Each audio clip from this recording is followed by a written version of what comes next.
Good morning. Unitic here.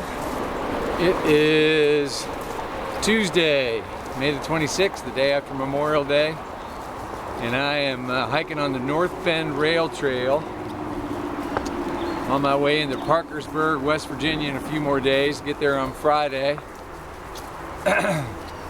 Finally get some flat trail. This is a rail trail converted from the old Baltimore and Ohio railroad line. That's the railroad that ultimately made the C&O Canal obsolete, and they eventually abandoned this rail line, and the state of West Virginia turned it into a long linear state park. It actually goes up through the state park proper, North Bend State Park, here in about another 40 miles. Pretty cool. Excuse the traffic noises. It shadows US 50 most of the way into Parkersburg for about 70 miles. And apologize if I have to cut this off abruptly. We've got rain in the forecast pretty much every day for the next week, so I'm in my rain gear right now. May switch out of it because it's kind of a catch-22. On a hot day, you can either sweat in your rain gear or get wet from the outside with the rain. 6 of one, half dozen of another. Anyway, I wanted to record a video after I had a really great conversation with my friend Drew last night about the concept of doing a documentary, some kind of a feature documentary around this cross-country trek, this Trek for Truth. We had been talking about it for months, but really hadn't landed upon a concept that really clicked for both of us. And in the last week or so, the concept has come to me that I like, it means something to me, that I think is focused enough and appropriate for the conversations we could have along the trail. And it has to do with two topics in my last couple of videos.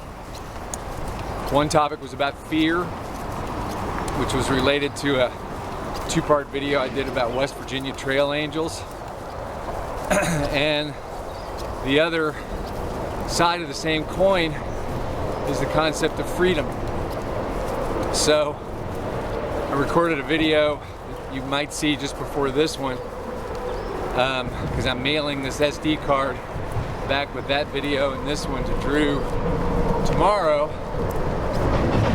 And I mentioned some freedom activists. Speak loudly here, going underneath the road. Some freedom activists, one of them by the name of Adam Kokesh, who's an Iraq War veteran and is traveling cross-country right now on something he calls a freedom tour, promote his free ebook, Freedom. And you know, those two concepts are really inseparable when you think about it. Can we really be free if we live in a constant, chronic state of fear? And if you just step back and think objectively, over just the last 10 or 15 years, you know, what has been escalating every bit as fast, if not faster, than the armed conflicts we're in around the world, but the state of fear that people in authority, authority figures, authority symbols, excuse me, are constantly trying to ratchet up. If you really look at it objectively, it's a pretty well orchestrated theater, a theater of the mind. Interestingly, the root of the word government means to rule the mind, because ultimately that's what out of control governments ultimately wind up focusing all their time and attention, is to rule the mind of the governed. And how do you do that but through fear? So the title of the documentary that kept coming to me was Freedom, with a question mark at the end. And thought being that it might be revealing to have conversations all across the trail, all across the country with folks about how much thought do they give to the concept of freedom. And can you really be free in your mind if you live in a chronic, constant state of fear? Fear of anything, but particularly other people. And that's the tool of the tyrannical through the millennia, is to make you afraid of your fellow human beings based on some arbitrary and artificial lines of division that they can ratchet up and get serfs attacking serfs. So, in relation to that, I thought this morning about a talk I gave at the Louisville Esoteric Society last year. And a part of that talk was referring to a very famous psychological experiment called the Milgram experiment, named for Dr. Stanley Milgram, who first created it. It's been replicated many, many times since, I believe it was the early 60s, late 70s. A lot of pollen in the air today. When this was first done. Basically, it was a kind of a faked experiment, an experiment within an experiment, where subjects were told they were participating in an experiment to evaluate memory, and they were sat at an electrical circuit board and they read questions to a person that they'd never seen, only could hear through a voice through a telecom on the other side of a wall. They read questions to them, and every time that person got the question wrong, got the answer wrong, they received an electric shock. And with each incorrect answer, the shock was increased. And the only prodding that the shocker, the button pusher, got to continue shocking was a man sitting in a white lab coat in the room with him, saying something as simple as the experiment must continue. So as the unwitting subject pressed those buttons and heard greater and greater screams of pain on the other side of the wall and pleadings for them to stop shocking them, consistently 2/3 of the test subjects would continue administering shocks until there was no response on the other side of the wall. In other words, it seemed obvious the person was either unconscious or possibly even dead.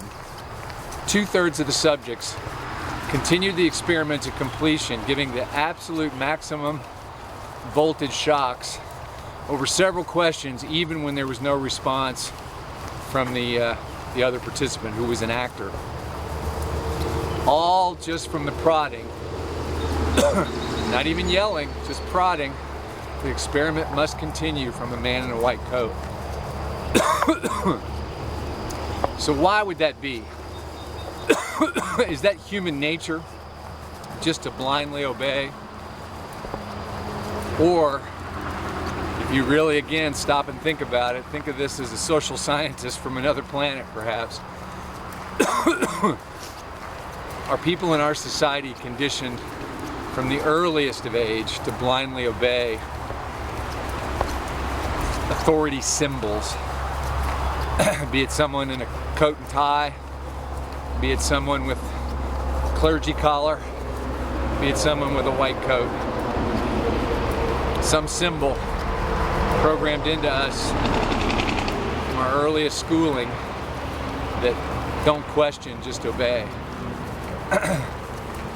You've probably seen in some other videos, if you've watched mine, my mention of the origins of the compulsory public school system here in the United States, modeled directly and intentionally off of the Prussian school system, which was designed to produce a blindly obedient populace who didn't question, just followed orders.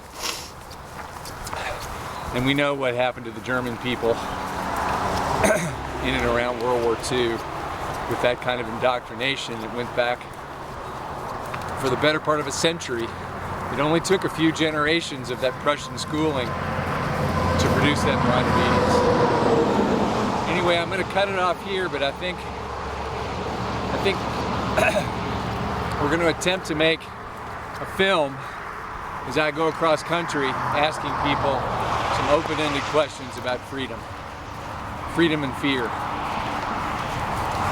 You know, it seems in this day and age, as things get loonier and loonier, people are either waking up to the matrix system around them faster and faster as things get more and more dramatically obvious about control pathologies in people who believe they're in positions of authority and the people who place them there,